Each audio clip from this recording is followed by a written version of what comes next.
Hello and a good morning, good afternoon and a very good evening to you, the good and wonderful people of the tube. Hope today, hope you're feeling grand and all is well in your world. Hello everybody, welcome to another A&Q Wednesday everybody.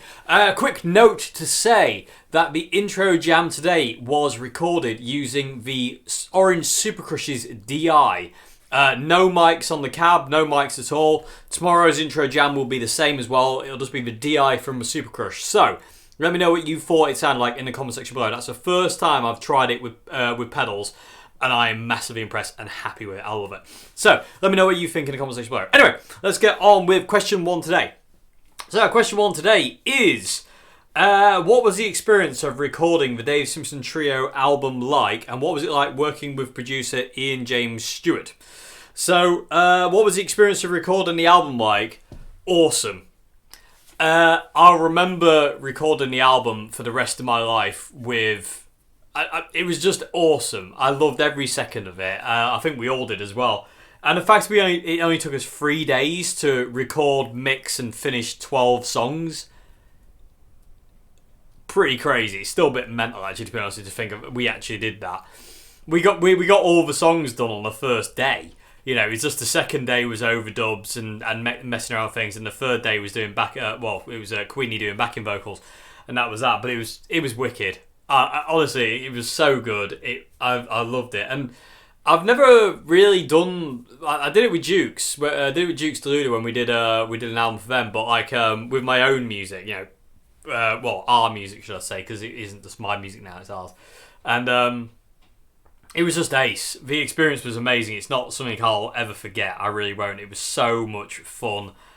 And I just want to do it again. I just want to do it again. It was awesome. It was absolutely amazing. Working with Ian was an absolute honour as well. I mean, I've known Ian for ages, and the man's a genius. You know, he really is. And he really knows how to capture performances. He really knew what we were after, and the way we did it. It just fell into place so well. And it was just amazing. Such a good time. 3 days of awesomeness, it really was. And it wasn't even 4 days, which is even more mental. But it was so much fun. I loved every second of it. So the next part of question one is, what are your biggest ambitions in terms of recording albums? Personally, I would love to see you do some of your solo instrumental material, but with a full band. I mean, I would like to do that as well. I mean, at some point, I would like to do an instrumental album with John Joe and Queenie, definitely. That'd be really, really good fun. I'd really like to do that at some point. And I'd like to record it just live. So it's just like, you know, these are the kind of thingy, these are the chord progressions, whatever. Let's just go for it and see what happens. I mean, in all fairness, the Trio album was recorded live. You know, none of the Trio album was recorded layered or separate. There was overdubs, obviously, but not many. Didn't need it, and you know, stuff like that. So, biggest ambitions in regards to recording albums. I mean, I don't know really about albums. I mean, I'm gonna keep doing them, but albums don't really sell very well these days. It's more, there's a lot more emphasis put on like singles, if you will, than there is albums or EPs. Albums of 10 to 12 songs or even more kind of don't really. If you're an unsigned band like we are, they don't really go very far. You know, it's very difficult to kind of like to do it, but we will keep doing it nonetheless. You know, I'm gonna keep doing that anyway. I like doing albums. I mean, there's no money in it really at all. There's barely any money in music anymore, but it's a nice thing to have. I really love it, and again, I can't wait to get the Trio album done on vinyl record, which will be a thing. I just don't know when it'll happen because we need to be able to afford to do it. It'd be a very, very limited edition because I won't be able to afford too many. But I really can't wait to have it on record because me, John, Joe and Queenie are all going to have our own, and forever on for more we can say we did that. So, but I mean, I'll keep doing albums. I'll keep releasing them. I'll keep shoving them up on Bandcamp and this, that, and the other. You know, I'll keep doing them. I like doing albums. I really do. But there will be occasionally singles from a trio or singles from me, or whatever. You know, either way, there will be bits and pieces here and there. But yeah, that's that one. So hope this is question okay. Gonna move on to question two now. That is question two, right? Yep. Okay. So question two today. So, which channel do you prefer on the Orange CR120, the dirty or the clean channel? As the dirty channel cleans up perfectly by rolling the guitar volume down, I was wondering if you prefer the dirty channel over the clean one. Yes, I do. I've spoke about this quite a lot in videos in years gone by since having the CR120. I think I got the CR in 2014, mine, so I've had it forever and I still love it to bits. But I always found the clean channel to be the weak point of the amp. And in all fairness, I find the Super Crush's clean channel to be the weak point of that amp as well. I don't think I'll ever really use the clean channel on the Super Crush. I don't use the clean channel on the CR120. In all fairness, I don't really use clean channels full stop. On my Marshall MGs, I use the overdrive channel. I never used the clean channel. Apart from a brief period when I first got my MG. But in all fairness, most of the time I use overdrive channels on amps.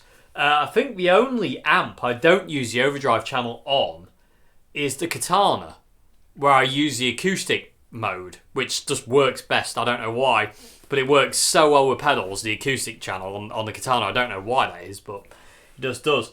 But yeah, I don't really get on with the clean channel on the CR or the Super Crush or the Marshall MG. They just don't really do it for me. The MG more so than the Oranges. The Marshall MG's clean channel is actually more versatile than the CR's is, hands down. It actually sounds really nice. It's just too clean.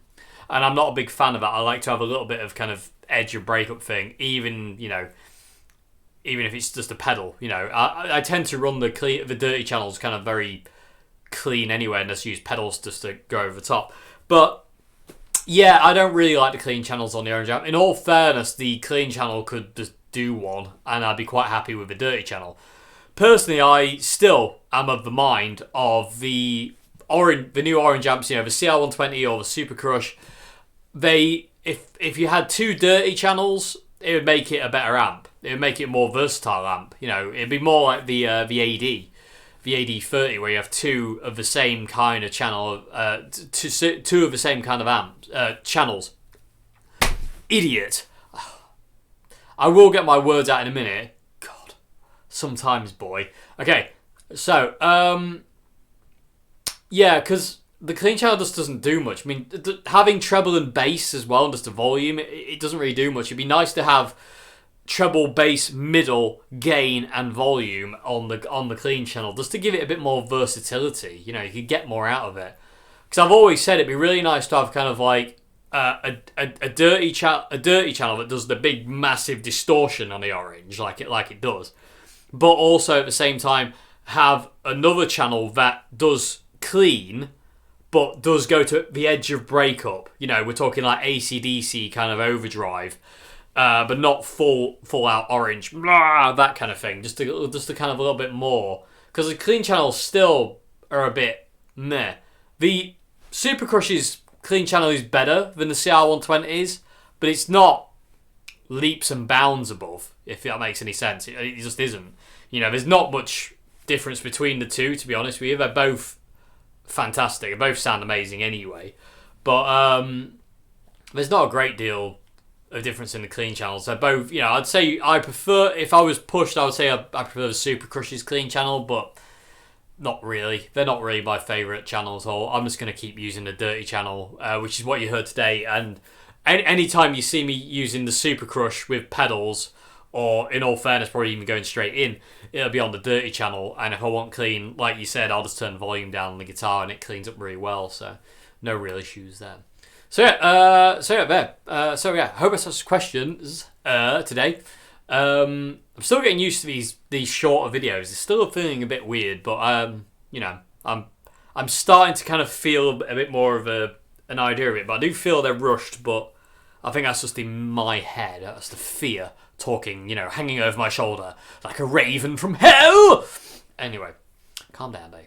So anyway, I hope that's a question. If you want to submit a question for A&Q Wednesday or Thursday, please go to the description box below and email me at the email link there. and I'll get to your question. I go through sequentially. I don't pick and choose unless I've already answered that question once, in which case I won't answer it again. Because I've answered some of these questions multiple times, and I just feel like I'm kind of repeating myself and going over and over. It just seems a bit, not pointless, but it just kind of feels like I'm wasting your time, if that makes any sense. I don't know. It feels a bit weird. But anyway, if you want to submit a question for A&Q Wednesday or Thursday, description box below, email link. There is also a link for my Patreon in the description box below. If you want to consider, if you like what I do here, please consider becoming a Patreon. It really, really helps me out. Everyone who's on my Patreon, thank you so much indeed. It really, really helps and really does mean the world to me. I'm so grateful. It really is a deal. I know it's a bit of a weird kind of way to say it, but literally every little helps. Really, it is that, because I'm just so grateful to everybody who supports me on Patreon. It really means the world to me. So if you like what I do here and you want to support this channel and support what I do, please consider becoming a Patreon. Link to that is in the description box below. Other than that, I will see you again tomorrow, people of YouTube, for another A&Q Thursday. Have a great morning, afternoon, good evening until then. And I'll see you tomorrow. Have a good one now. Goodbye now.